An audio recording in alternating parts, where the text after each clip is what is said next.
everyone and welcome back.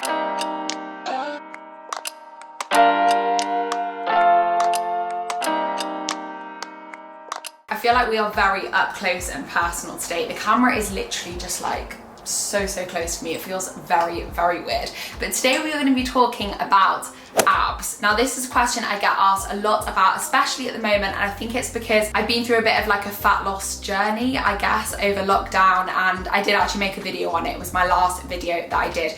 But I seem to get tons of questions on this, so like what exercise is the best thing to do, how do you get them, how often do I need to train my abs to get abs, all these sorts of questions. So I thought I'd kind of gather them together and make a video on this. Now I actually did a little box thing on my story on Instagram yesterday. Go and follow me on there, by the way, if you don't already. I actually asked you guys to kind of ask me or tell me what you wanted to see in this video so I could make sure that I've covered all topics. So I've got a few different things that I want to speak about, and I want to start off by talking about genetics, because I think that this is a huge factor that people don't seem to realize how much a big factor this plays. So whether you can get abs easily is so down to genetics. It's honestly one of the biggest factors. I personally don't carry a lot of my body fat on my abs. Most of my body fat, well not most of it, but where I seem to store more stubborn body fat is the lower half of my body. Now, if you just look at my family, my mum is exactly the same. I definitely get it from her, which just means that I personally find it easier to have abs that show through.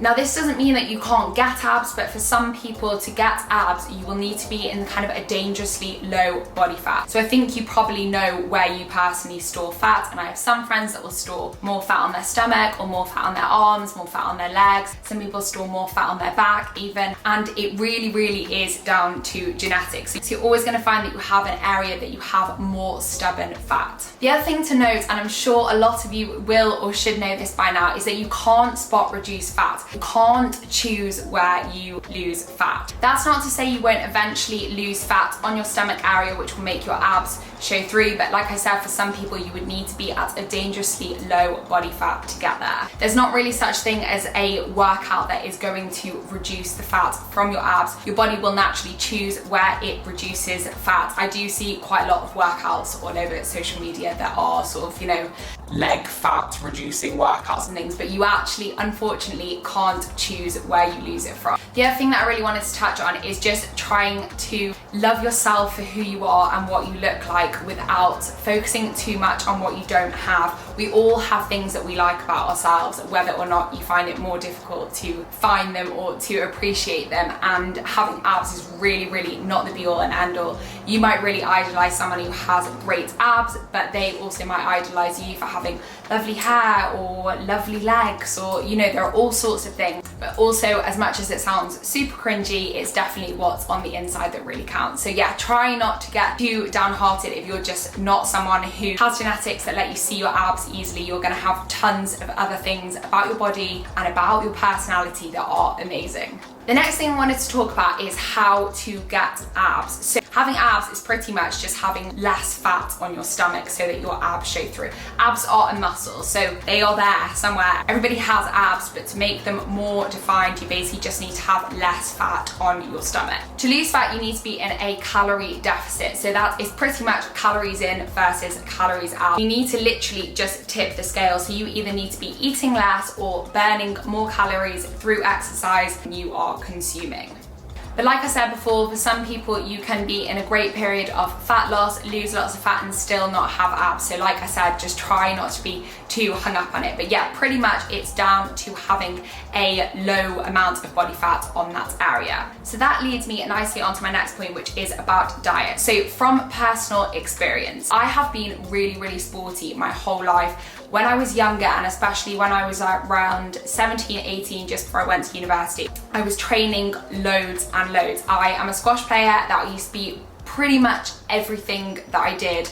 and I used to train twice a day some days. I was competing at the weekend. I was really training hard. I've never actually pushed myself as hard as I did at that stage of my life. I've always been a really healthy person, so I've always been encouraged to eat loads of fruits and vegetables. Both my mum and my stepmom were amazing cooks. But the one thing that I never focused on was my macros. So the main difference between how I was eating and training then and how I'm eating and training now, as I mentioned in my last video, I try and eat, I think it's around like 150 grams of protein every single day. Now, I can tell you straight up, there's no way that when I was younger and training that much, I was eating nearly enough protein. So when I was exercising loads and loads at that age, training all the time, my abs are nowhere near as clear as they are now. The other thing that plays a really big role in your diet, I think, is how healthy it is. So I look completely different if I'm eating 2,000 calories worth of really rubbishy foods, like junk foods, foods that are really high in salt, takeaways and things like that. That's not to say I don't eat those sometimes. But on the other hand, I find that my body looks completely different when I eat a really well-balanced diet, which is full of healthy fats, carbohydrates, and a very high protein intake. Now, there are lots of factors that come into play that I'm not going to try and explain them in a scientific manner just because I'm absolutely not qualified to do that at all, but I just know from personal experience that when I eat foods that are unhealthier, they're often higher in salt, I retain lots more water.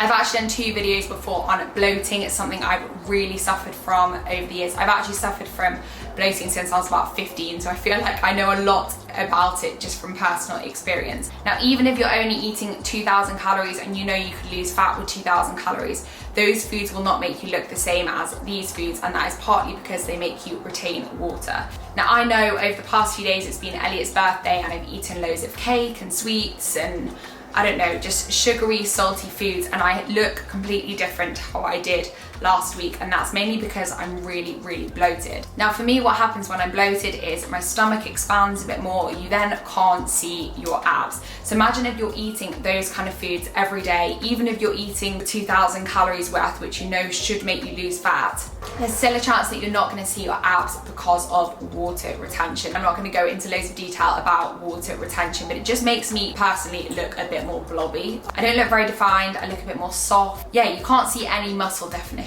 I also find that as much as you've heard it so many times, I find that drinking lots of water really helps with how my body looks. When I'm feeling my best is often when I find that I'm constantly drinking water throughout the day. I think it really helps me with bloating and just looking at the way that I want to look. I just want to add as well that when it does come to diet and exercise, which I'm going to talk about a little bit later on in this video, I think consistency is absolutely key. I know you've probably heard it a million times before, but I feel like I've proved to myself over this lockdown period that changes don't happen really quick. You really need to stick at it, and you'll find that the longer you stick at it, the more it becomes a habit and the easier it is to do. It's really the first month I find that it's really difficult. So you need to focus, especially in that first month, on really sticking with the changes that you want to make. So whether that be adding more veggies into your diet, drinking more water, making sure you've got your protein intake up every single day, it really is about consistency. So moving on to exercise, so I see tons of workouts every single day all over Instagram and YouTube, all based around targeting your abs. I even do them personally. I think it's great to train abs if you want to train abs, but training abs isn't necessarily going to get you abs. A period of time in my life that my abs were actually at their best, which was probably about 2 years ago now, I wasn't training my abs at all, and it just goes to show that you really don't need to be training them to get them. Your abs, by the way, make up part of your core, which comes into play in lots of different ways throughout your life. So you use your core every day without even thinking about it, but if you're doing gym training and specifically resistance training or sports, things like that, you will activate your core all the time. For example, a squat is a great exercise to activate your core. A pull-up is a great exercise that really activates your core. There are lots of exercises which will use your core, which your abs are obviously included in, that aren't specifically abs exercises. Don't get me wrong, it can be absolutely amazing to train your abs. They're a muscle at the end of the day. It's great to target them. You can obviously grow them and make them really strong. But if your genetic makeup means it's much harder for you to get abs, then training your abs isn't necessarily going to get you there. Now, during lockdown, I've actually really enjoyed doing abs workouts. In fact, I'm actually doing a live abs workout on my Instagram page today, which should be super fun. But I actually find that training abs or training your core is really, really personal to the individual. I certainly have exercises that I see all over Instagram that I hate doing, and then I have exercises that I do that I absolutely love, but another person really won't enjoy those exercises.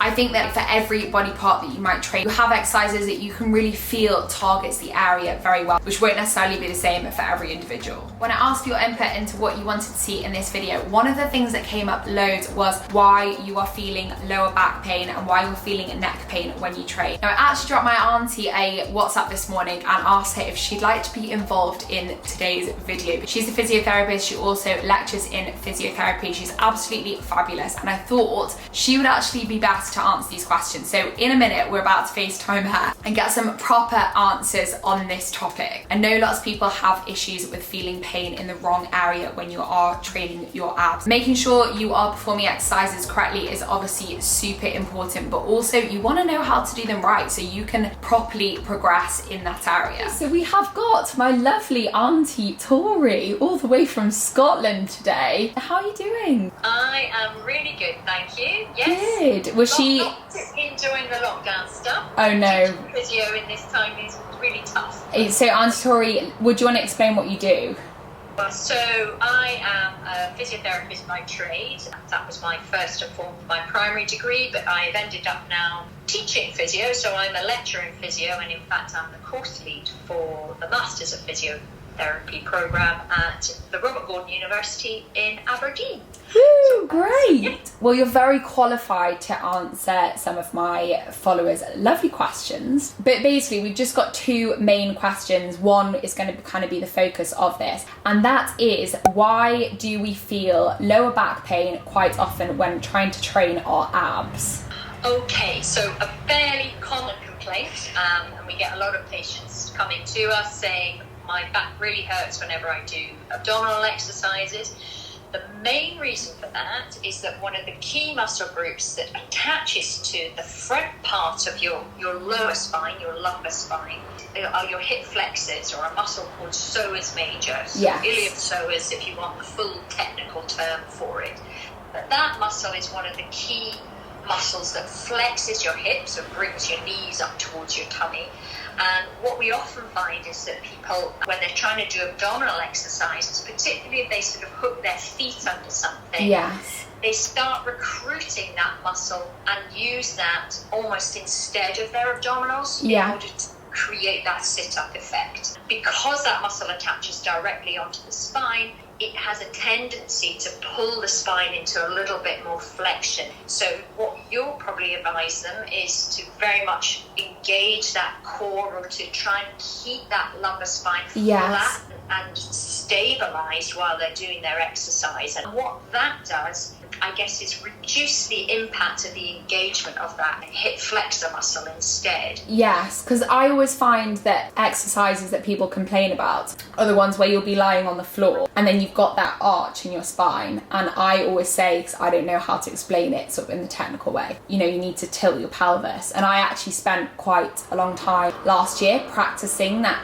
you know, tilting your pelvis back and forth. So you know when you're tilted one way, you can feel that your core is activated and your abs sort of feel switched on. But that makes a lot of sense. So from a technical perspective, you're talking about if you posteriorly tilt your pelvis, that means that your back will end up pushed flat onto the floor. Yes. And that's what we want to do, and that should engage that abdominal, particularly that lower abdominal, which I know people like to focus on a little bit more. So all the stuff you're advising in terms of engaging that posterior tilt, tightening that tummy, drawing that tummy button into the small of the back, that I guess people have historically seen as core control. And that's really, really effective. The minute you feel the lumbar spine, the lower back coming off the floor whenever you're doing any form of abdominal work, whether it's a crunch from the top half or whether you're pulling the knees in and doing it from the bottom half, that means you've lost that control. That hip flexor muscle is pulling your back into that extended position, and that's what creates the strain and the pain and discomfort within the lower back. So the other thing that I wanted to ask was, are there any sort of longer term negative effects that doing core exercises wrong could have? No, and I'm coming from kind of a pain management perspective, the kind of area that I specialised in historically. So we've got to be really careful about saying one thing's necessarily going to lead to you having more pain than another. I think a really good phrase is kind of find what feels good for you. You probably don't want to be overworking any particular muscle group to the point where it's giving you discomfort. Exactly. But your body's saying to you, I'm not feeling that this is doing me any good moment. So trying to push so hard with an exercise that you're getting a lot of pain is a key thing. But also to be mindful that, you know, we don't want to start installing fear in people by saying, well, you shouldn't do this and you shouldn't do that because that's going to make your back really bad. Yeah. I think if you can work towards getting good control, and a really key message is the stronger your abdominals are, the stronger your back becomes as well. So it's a really positive thing in the long run. So that was really well explained. The only other thing that I just wanted to ask as well is a few people had asked why they sometimes feel neck pain. Now I know that's a little more complex, but if you could give us some sort of idea, that would be great. Yeah, so again with the neck, it's a similar sort of mechanism to pain that you get in your lower back when you're doing the crunches. The thinking is that when we're doing that sit-up type exercise or the abdominal type exercise, you're essentially carrying the whole weight of our head.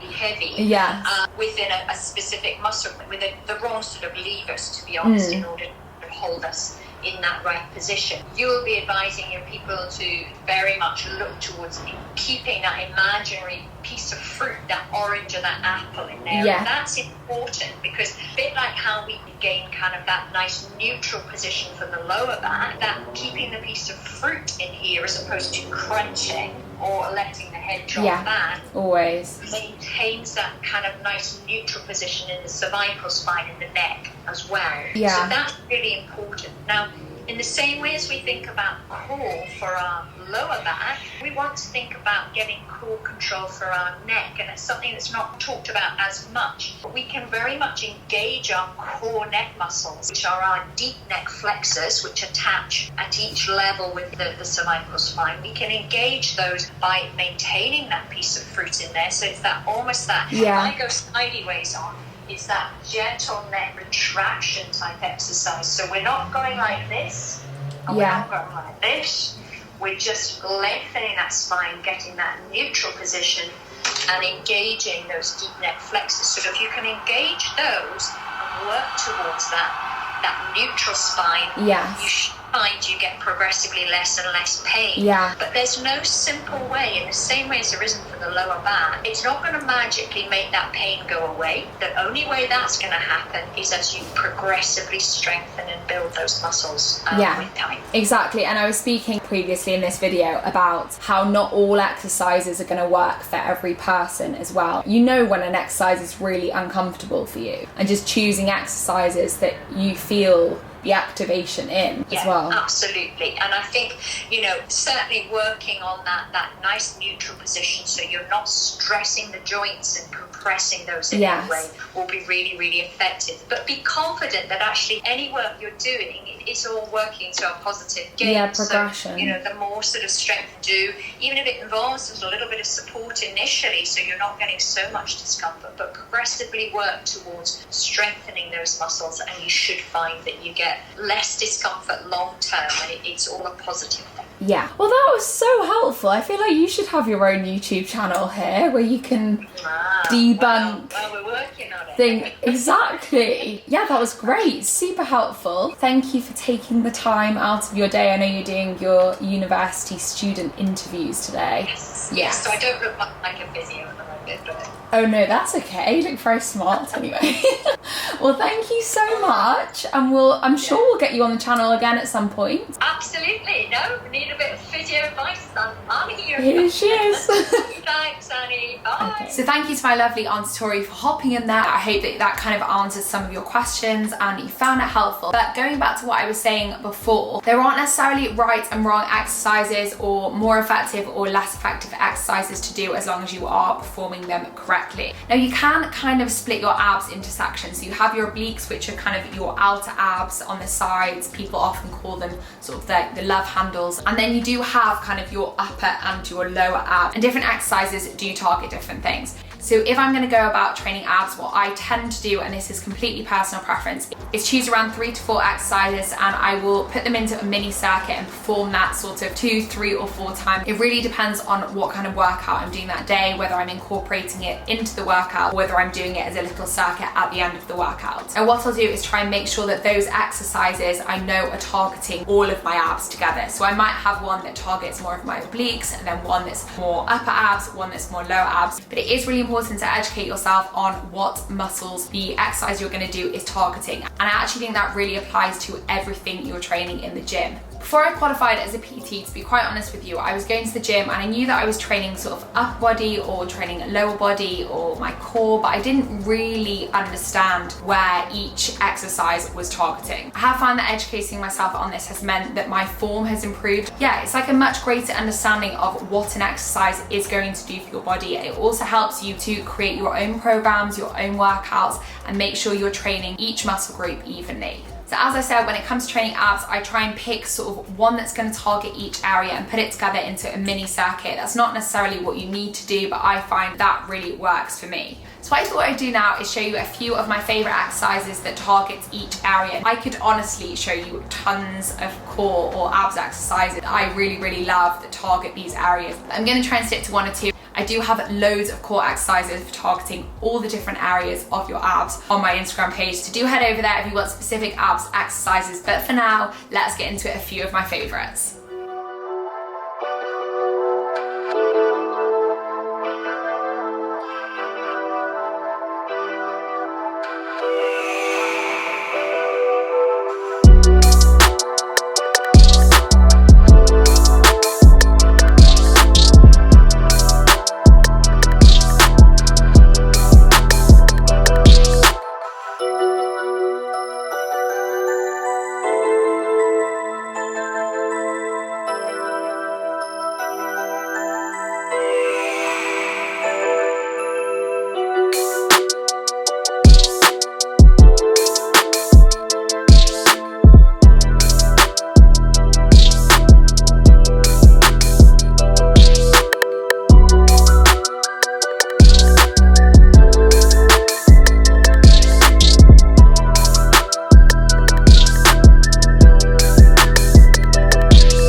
Those were a few of my favorite exercises for targeting the abs. I really hope you guys have found this video helpful and that I've answered lots of questions on it. Don't hesitate to ask any more in the comments, by the way. I'll make sure I read them and get back to all of you. If you have enjoyed it, please make sure to give me a thumbs up, subscribe to my channel, and I'll see you in my next video.